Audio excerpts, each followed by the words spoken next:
kesempatan yang diberikan kepada kami untuk mempresentasikan hasil diskusi kami tentang penafsiran alegoris. Pertama-tama, perkenalkan, nama saya Rilis Salombureni.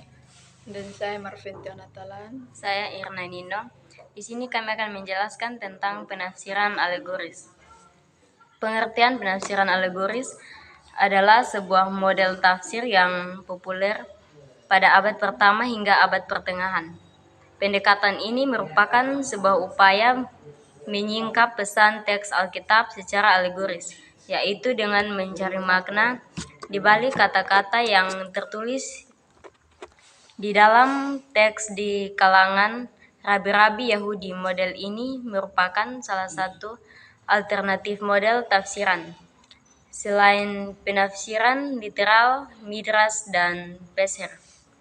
Tafsir alegoris diperkenalkan oleh orang-orang Yunani yang secara khusus dikembangkan melalui filsafat Stoa. Pendekatan ini dinilai sebagai solusi untuk menjembatani ketegangan antara mitologi-mitologi Yunani dan perkembangan filsafat. Dengan demikian, tafsiran alegoris umumnya bersifat pembelaan atau apologetis. Pendekatan alegoris untuk menyingkap pesan teks Alkitab dipelopori oleh Philo, seorang penafsir Yahudi pada abad pertama. Keberadaan teks-teks kuno seperti Taurat dalam tradisi Yahudi dan mitologi-mitologi dalam tradisi Yunani tidak dianggap segi sebagai sebuah kebutuhan, namun menyimpan pesan moral dan nilai-nilai kebenaran dari masa lampau. Menurut Philo, ada alasan-alasan tertentu yang membuat arti harafiah teks Alkitab harus ditolak. Ada 10 alasan menurut teks Alkitab harus ditolak. Menurut Philo, mengapa teks perlu ditafsir secara alegoris? Yang pertama, jika makna literal teks-teks mengatakan apa yang benar mengenai Tuhan. Yang kedua, jika teks bertentangan dengan teks yang lain. Dan yang ketiga, jika teks tampaknya harus ditafsirkan alegoris. Yang keempat, jika teks menampilkan kata-kata yang bermakna ganda. Yang kelima, jika teks membuat pengulangan yang telah diketahui sebelumnya. Dan yang keenam, jika teks membuat penggambaran yang beragam. Yang ketujuh,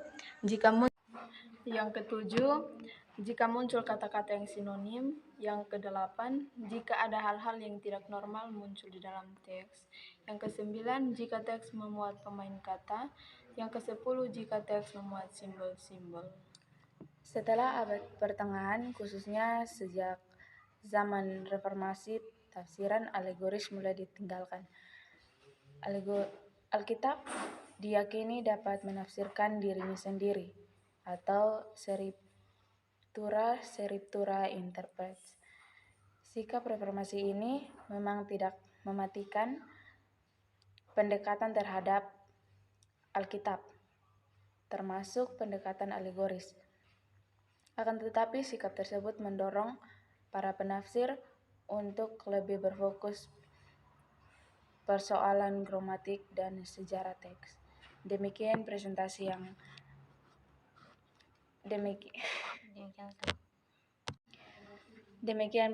kami. Mohon maaf jika ada kata-kata yang tidak tepat. Akhir kata, Shalom.